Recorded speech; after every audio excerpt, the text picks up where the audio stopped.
모시고 사는 여자입니다. 저에게는 아이가 한 명 있어요. 다른 아이들과는 다르게 몸 발육이 늦고 장애를 가지고 있습니다. 향후 영구적인 장애를 가질지 아니면 커가면서 나아질지는 미지수라 저희 형편으로는 정말 감당하기 힘든 치료비가 들었습니다. 저와 남편 그래도 알뜰살뜰 산 덕에 4년 만에 신혼집도 마련했어요. 남편은 포크레인 기사였는데 그래도 직장인보다 많이 벌 정도로 벌이가 쏠쏠했습니다. 처음엔 저희 당연히 단칸방 지하방에서 시작했죠. 여보, 우리 정말 열심히 살아서 꼭 여기 탈출하자. 더 좋고 넓은 곳으로 가야지. 우리 아이도 낳고 살지 않겠어? 라고 하면서 매일 다짐한 저희는 정말 아끼면서 살았어요. 항상 반찬도 떨이, 전기세 아낀다고 겨울에 보일러도 안 틀고 밥통을 끌어안으며 잘 정도였죠. 누구는 궁상 맞는다고 할 수도 있어요. 하지만 그렇게 모은 돈으로 저희는 작은 아파트로 이사 갈 정도로 돈을 빠르게 모았기에 좋았습니다. 어느새 저도 부업으로 자리를 잡고 남편도 포크레인 일자리가 많아지면서 경제적으로 여유가 생기니까 아버님께 용돈을 드릴 정도가 되었죠. 저희 아버님 정말로 그 누구보다 천사시거든요. 사실 아버님도 몸이 안 좋으세요. 흔히 말하는 곱추이시죠. 어릴 때 사고를 크게 당했는데 돈이 없어서 허리를 못 고쳐 그렇게 되었다고 들었어요. 사람들이 항상 손가락질을 할 때도 허허허 웃으며 그냥 넘겼고 또 폐지를 준 돈으로 항상 이름 없는 기부를 연말에 했다고 해요. 꼬깃꼬깃한 돈을 100만 원가량 모아서 동사무소 같은 곳에 가서 좋은 곳에 써달라고 봉투에 담아 크리스날만 가서 전해줬다고 합니다. 그것도 몰래요. 그게 꼬박 10년이래요. 그러다가 뉴스에서 본격적으로 취재가 들어오고 아버님이 그 이름 없는 기부자, 천사라고 매스컴을 타고 동네 사람들 전부 아버님을 달래보기 시작했죠. 자기네들이 곱추라고 상가락질한 사람이 알고 보니까 그 누구보다 정직하고 성실하게 살았으니까요. 한순간에 언론은 떠들썩했어요. 우리네 인생 반성할 필요가 있다고. 이렇게 폐지 주우면서 힘들게 산 사람도 기부를 하는데 우리는 뭐 하는 거냐고 하면서요. 하여튼 아버님은 그런 전적이 있을 정도로 좋으신 분입니다. 저희가 이제 5년 만에 아이를 가졌을 때 그 누구보다 좋아하셨어요. 항상 그 먼 거리를 버스를 타고 와서 저희 집 앞에 몰래 반찬을 두고 가셨죠. 며느라이 임신했는데 걱정이 되어서 안 되겠다고. 내가 갑자기 집에 찾아가면 불편할 게 뻔하니까 이렇게 몰래 두고 가겠다고 하면서요. 그 안에는 제가 좋아하는 친정 엄마표 콩깻잎 무침이랑 명란젓이 있었어요. 결혼식 일주일 전날 친정 엄마가 돌아가시고 제가 정말 힘들어했는데 아버님께서 생전 엄마가 해준 음식 중 어떤 게 제일 먹고 싶냐고 저에게 물어보셔서 그 투박한 손으로 동네 아주머니들께 레시피를 물어물어 제가 힘들거나 지칠 때마다 엄마 대신 그 음식을 해준 겁니다. 세상에 이런 시부또 없었어요. 아버님, 아니 여기 올라오시는데 3시간이 넘게 걸리는데 얼굴 한 번 안 보고 이렇게 바로 내려가시면 어떡해요. 이런 거 안 가져다 주셔도 돼요. 저 남편이 맛있는 거 많이 사줘요. 아버님도 힘들 텐데 미안해서 어째요. 라고 말하자 아버님은 우리 며느리 가난하고 보잘것없는 집에 시집와서 고생만 했지. 난 괜찮아. 이렇게 해서라도 우리 며느리 입가에 웃음 짓게 만들면 그것보다 의미 있는 삶이 또 있을까? 하더라고요. 눈물이 풍풍 났죠. 그렇게 전 아버님과 그리고 남편이 지극정성하는 보살핌과 사랑 속에서 아이를 출산하였습니다. 후에 아이가 장애를 가지고 살 수도 있다는 판정을 받았을 때 아버님은 굉장히 힘들어 하셨어요. 괜히 본인이 곱추이고 장애니까 그런 영향이 있는 거 아니냐고 하면서 얼굴을 못 드시고 마치 죄인처럼 그렇게 사셨죠. 저와 남편은 절대 그런 생각하지 마시라고. 아니, 아버님은 교통사고로 그렇게 되었는데 손주랑 전혀 관련 없는 거고 그렇게 생각하면 며느리인 제 마음이 찢어진다고 하니까 아버님은 그리 위로해 주어서 고맙다고 제 손을 꼭 잡았죠. 저희 부부는 아이가 태어난 후로 정말 힘들었어요. 사실 인큐베이터 시절부터 병원에 매일 있다시피 했고 심장 수술까지 한 아이는 정말 매일이 고비였으니까요. 그렇게 살다 보니까 정말 사는 게 사는 것 같지 않더라고요. 전 입술을 꽉 깨물고 버티고 또 버티었습니다. 그런데 재정적으로 쪼들리기 시작하니까 이야기가 달라지더라고요. 그래도 긍정적이었던 저였지만 더 이상 마이너스 통장도 안 뚫리고 대출이란 대출은 다 받았으니까 돈 나올 구멍이 없어진 겁니다. 결국엔 끝까지 지키려고 했던 저희 신혼집을 팔아버린 거죠. 그거 팔았더니 2억 조금 안 되게 나오더라고요. 그 돈으로 이곳저곳 돈 빌린 곳 갚고 뭐 이자 땡치니까 수중에 남는 돈은 거의 없었습니다. 아이 앞으로 병원비 할 거 빼고요. 저희는 살 곳이 없으니까 아버님 댁으로 내려갔어요. 다 허물어져가는 초가집이었지만 그곳마저도 간절한 저희였습니다. 그러다가 그이한테 큰일이 터진 거예요. 포크레인 일을 하는 그 사람이 큰 사고를 당한 겁니다. 원래 2인 1조로 항상 공사장을 돌아다녀야 해요. 작업할 때는요. 그런데 하필 그때 일손이 부족했고 위에서 빨리 공사를 진행시키라고 압박이 들어왔나 봐요. 남편은 반파 시간을 잘못 알고 그 근처를 지나갔다가 갑자기 큰 돌이 깨지면서 파편이 튀기는 바람에 남편의 몸에 큰 충격이 오게 된 겁니다. 그러니까 돌무더미에 남편이 깔린 거였어요. 황급하게 달려오는 사람들이 남편을 돌멩이 속에서 꺼내려고 했지만 그것은 절대로 쉽지 않았습니다. 119와 구조대원이 왔고 수십 명의 사람들이 돌멩이를 끌어올린 후에야 남편은 그곳에서 나올 수 있었어요. 숨통이 거의 끊기기 직전이었고 3시간이나 걸린 거였습니다. 이미 온몸 골절에 갈비뼈가 장기를 찔러서 거의 상황이 최악이었죠. 찢어진 장기에서 음식물이 나와 온몸에 염증 반응을 일으켰고 그 수치가 당장 죽어도 이상하지 않을 정도였습니다. 아니, 이러면 안 되었어요. 우리 남편 아직 살아야 한다고.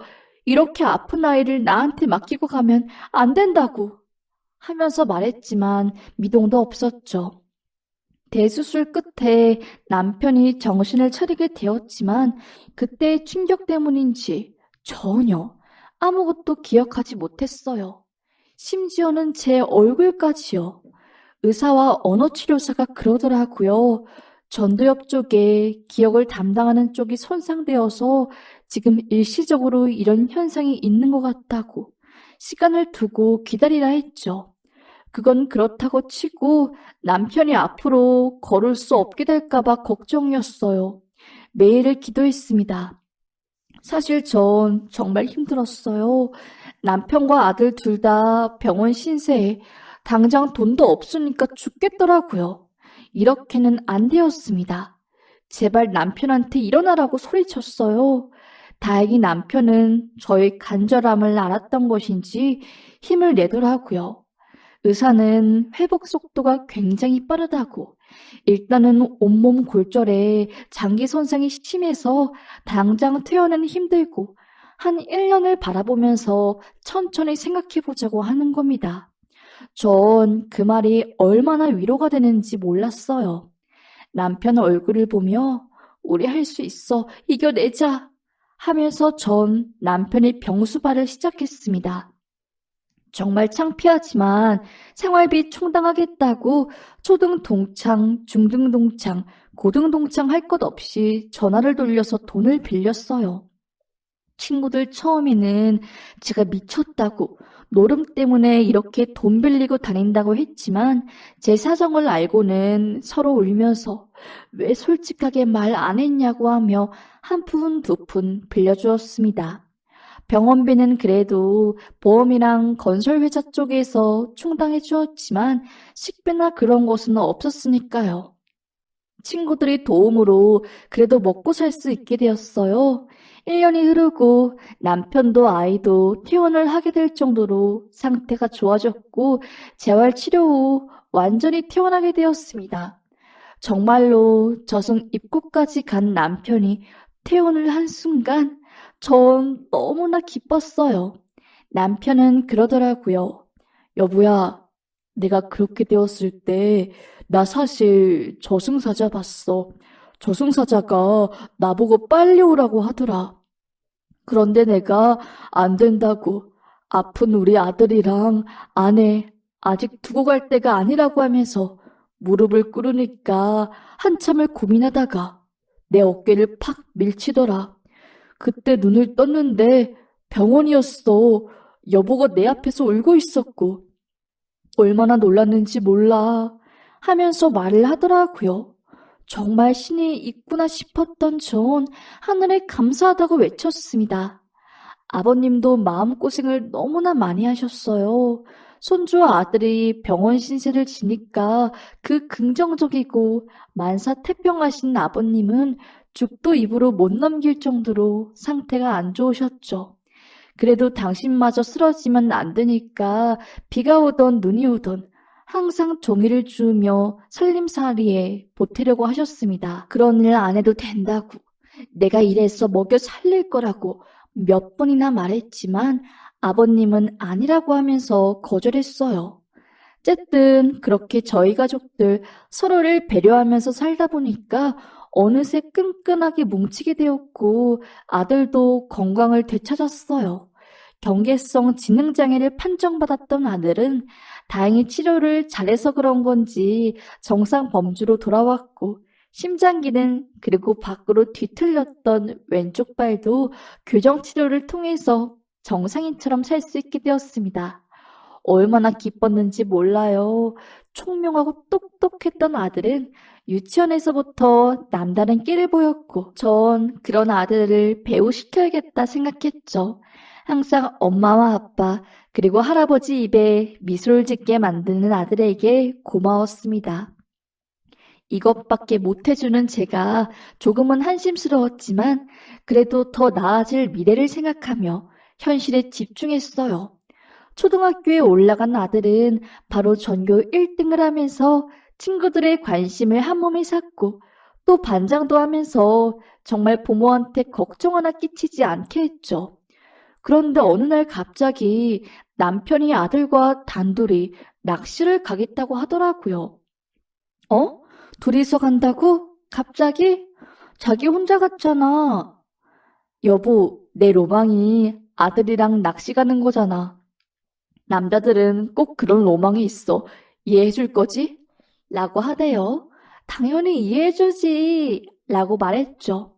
전 왠지 흐뭇하더라고요. 그렇게 아프고 걱정을 했던 사람 두 명이 건강해져서 이곳저곳 놀러 다니고 한다는 게요. 아들과 남편이 낚시를 가는 그날 아침은 유독 날이 좋았어요. 쨍쨍했고 기분이 상쾌했죠. 전 아침 일찍 일어나서 남편이랑 아들이 먹을 주먹밥과 반찬, 그리고 솔갈비찜에 묵국까지 보온통에 가득 담았습니다. 아들과 남편이 그걸 먹고 세상 행복하게 좋은 추억을 만들길 바라는 마음이었죠. 여보, 이게 다 뭐야? 언제 준비한 거야? 아이, 참. 요 앞에 나가면서 김밥 사면 된다니까. 감동이다. 갑자기 이러니까 미안하잖아. 여보, 사랑해. 하면서 제 볼에 뽀뽀를 쭉 하대요. 부끄러움과 동시에 이게 사람 사는 인생이구나 싶었습니다. 그렇게 전 손을 꼭 잡고 집을 떠나는 남편과 아들을 보며 흐뭇한 미소를 지었습니다. 그 어마어마한 전화가 오기 전까지는요. 이상하게 저녁이 되자 비가 엄청나게 오더라고요. 아이고, 저수지 물이 불어서 고기가 잡히려나 몰라. 괜히 아들이 실망하는 거 아니야? 라고 생각한 그때 남편에게서 문자가 온 겁니다. 아주 팔뚝만한 금붕어인지 뭔지 그런 고기가 최소 대여섯 마리였어요. 여보, 우리 이만큼 잡았다? 아들 지금 신나서 난리 났어. 아빠 짱이라고. 우리 아빠 진짜 고기 잘 잡는다고. 크, 아들이랑 오늘 가길 잘했다. 원래 조금 더 있으려고 했는데 비 와서 물건 챙겨서 버스 타고 올라가려고 해. 지금 출발하면 2시간 좀 넘을 것 같다. 아버지랑 먼저 밥 먹고 있어. 라고 하더라고요. 그래도 무사히 고기를 잘 잡은 것 같아서 안심했어요. 그런데 2시간 뒤에 도착한다는 남편이 3시간을 훌쩍 넘었는데도 집에 도착을 안 하는 겁니다. 뭐지 싶었던 전 남편에게 연락을 해보았지만 전화를 받지 않았어요. 슬슬 불안해지더라고요. 밖은 어둑해졌고 비는 억수로 오니까 별의별 생각이 다 들었죠. 그때 아버님이 TV를 트는데 그곳에서 빗길에 미끄러진 고속버스가 가드레일 밑 절벽으로 떨어졌다는 속보가 들려오는 겁니다. 워낙 비가 많이 와서 구조 활동이 늦어지고 있고 뒤에 엔진에서 불이 붙어 접근이 힘들다고 하는 겁니다. 순간 온몸이 떨리더라고요. 저거 설마 남편이 탄 버스 아니야? 안 돼! 하면서 전화를 몇 통이나 걸었는데도 삐, 삐, 삐 전화를 받지 않아 수심자 부담으로 넘어가오니 이런 기계 음성만 들렸습니다. 아버님은 빨리 저곳으로 가봐야 하는 거 아니냐고, 애가 왜 이렇게 연락이 없냐고 하면서 저와 같이 발을 동동 굴렸어요. 손톱을 뜯으며 기다리고 있을 때쯤 제 핸드폰으로 모르는 번호로 연락이 온 겁니다. 최구환 씨 가족분 되시나요? 여기 영신병원인데요. 버스 전복 사고가 터져서요. 빨리 와서 확인해 주십시오. 시신 확인이요. 라고 하는 순간 억장이 무너지는 줄 알았죠. 최구 씨는요? 내 아들은요? 라고 하자 수화기 넘어 마찬가지입니다. 사망하셨습니다. 와서 확인 부탁드립니다. 라는 소리가 들리더라고요. 전 전화기를 툭 놓고 오열했고 아버님은 무슨 일이냐고 제게 다가왔어요. 제가 목을 놓고 울부짖자 대신 전화를 넘겨받아 주소를 받은 아버님은 저를 데리고 택시를 타 그 병원으로 갔습니다. 병원에서는 곡소리가 들렸어요. 병원 TV에선 버스 전복 사고 속보 소식이 막 들려왔고요. 미치는 것 같았습니다. 영치실에 있던 남편과 아들, 싸늘하게 식어버린 그 둘을 보자마자 심장이 떨어지더라고요. 이제야 좀 숨통을 트고 편하게 사는 줄 알았는데 세상 너무한 거 아니냐고 하면서 소리 지르다가 전 쓰러졌습니다. 진이 빠져버린 거죠. 어떻게 장례를 치른지도 모르겠어요. 버스 운송회사 대표 멱을 잡고 우리 남편, 우리 아들 살려내라고 소리치기도 했고 또 막 나 죽겠다고 하면서 바닥에 있는 돌이랑 흙을 입에 집어넣기도 했습니다. 하지만 그런다고 해서 돌아오지 않았어요. 갑작스러운 남편과 아들이 사망해 전 완전히 피인이 되었습니다. 아버님 댁에 있는 남편과 아들의 옷들을 전부 기부하고 정리하는데 그때 완전히 전 무너졌죠. 그래, 내가 죽어야겠다 싶었어요. 지금 생각해보면 극심한 우울증이었죠. 제가 막 극단적인 선택을 하려고 하니까 아버님은 너 죽으면 난 어떻게 살라고. 아들의 손주 잃은 내가 며느리마저 잃으면 늙은 난 살 이유가 없어진다. 그러니 제발 살아야지. 병원이라도 가자. 전문가 도움을 좀 받자. 하면서 제게 말했습니다. 하지만 전 어떤 고집인지 그냥 병원 가는 것을 막 반대했어요. 그때 아버님은 제가 걱정되었는데 24시간 내내 곁에 붙어 있었죠. 식음전폐하느라 살이 12kg나 빠진 저를 위해 아버님은 갓난아이 밥 먹이듯이 쌀과 호박을 아주 곱게 갈아서 제 입에 떠먹여 주셨죠. 앉아있는 것도 힘들어서 누워서 받아 먹었어요. 친정엄마가 생각나면서 눈물이 나더라고요. 아버님이 그 죽 위에 콩잎장아찌를 한 장씩 올려주는데 신기한 게 불만증이 심한 제가 아버님이 준 죽을 먹을 때마다 잠을 푹 잔 겁니다. 더 이상한 것은 항상 눈을 뜨면 아버님 방이었어요. 제가 눈을 뜨면 아버님은 제 옆에서 잠들어 있었고요. 그게 한두 번이 아니고 계속 반복되니까 좀 이상하더라고요. 그때 순간 화상 수업한다고 사둔 캠이 생각난 겁니다. 그걸 틀어놨어요. 전 생각했죠. 내가 목욕병에 걸린 건가? 분명히 항상 남편 방에서 잠들었는데 왜 아버님 방에서 깨는 거지? 내가 드디어 미친 건가? 하면서요. 그렇게 그날도 마찬가지로 아버님이 주신 죽을 먹고 잠든 전 깨어났을 때 아버님이 방에서 깼어요. 그날 제 옆엔 아버님이 없었고 전 홈 카메라를 녹화된 걸 켜서 보았죠. 그게 소리까지 녹음되었는데 전 그 장면을 보자마자 울부짖었습니다. 아버님이 본인이 방에 있던 어머님 영정사진을 보면서 막 우는 거예요. 당신 며느리가 너무 힘들어하고 며느리가 호시탐탐 죽을 생각만 하는데 만약에 며느리가 죽으면 나도 따라가야 하지 않겠소? 외로워할 며느리를 위해 그냥 내가 먼저 며느리를 보내고 뒤따라갈 생각인데 그래서 이 연탄과 테이프도 사고 정신과에서 수면제를 타서 며느리한테 먹이고 안방으로 데려왔는데 도저히 용기가 안 나네. 나 그래도 당신 생각하면서 평생 정직하게 살았어. 그런데 세상은 왜 나한테 이렇게 매정한지 모르겠어. 우리네 인생이 왜 이리 힘든 건지 하면서 말씀하시더라고요. 그러니까 아버님은 제가 먼저 극단적인 선택을 할까봐 이렇게 될 바에 그냥 당신이 먼저 며느리를 보내고 뒤따라가려고 제게 수면제를 먹이고 안방으로 데려와 문을 닫은 뒤 탄을 태우려고 한 거였어요. 그 사실을 안 뒤에 주변을 돌아보니까 안 보이던 게 보이더라고요.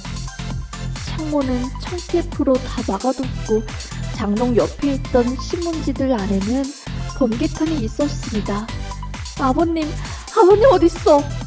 하면서 전 밖으로 나갔고 바로 뒷뜰을 나갔어요. 아버님은 콩잎을 따고 계시더라고요. 제게 반찬을 해주려고요. 아버님 왜 그런 생각을 하신 거예요? 저 아버님 두고 안 가요. 번개탄 이거 뭐예요? 하면서 울자 아버님은 어떻게 한 거냐고 미안하다고 하면서 막 통곡을 하시는 겁니다. 저희는 약속했죠. 절대 죽지 않고 서로를 바라보며 살기로요. 그렇게 다짐을 하고 하루하루 정말 살얼음판을 걷듯이 살고 있을 때 동사무소와 방송 매체에서 연락이 온 겁니다. 소식을 들었다고. 그때 몇 년 전 10년간 이름 없는 천사로 크리스마스마다 기부를 하신 분 아니냐고. 아들이랑 손주 둘 다 보내고 힘들게 산 소식 듣고 동네 사람들이 십시일반 손 걷고 모은 돈이고 인터넷에서도 방송에 나온 이름 없는 천사 곱추 할아버지가 힘들게 산다는 소식을 알게 된 사람들이 모금 행사를 했다고 하는 거예요. 저와 아버님은 그 소식을 듣는 순간 흐르는 눈물을 멈출 수 없었어요. 아직 세상 정말 살만하구나 라는 생각이 들었고 다시 살 용기가 들었습니다. 돈은 꽤 많았어요.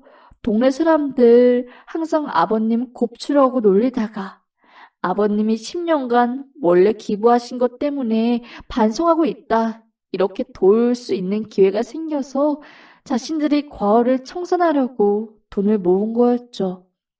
그래도 다들 마음 따뜻하신 분이었던 거죠.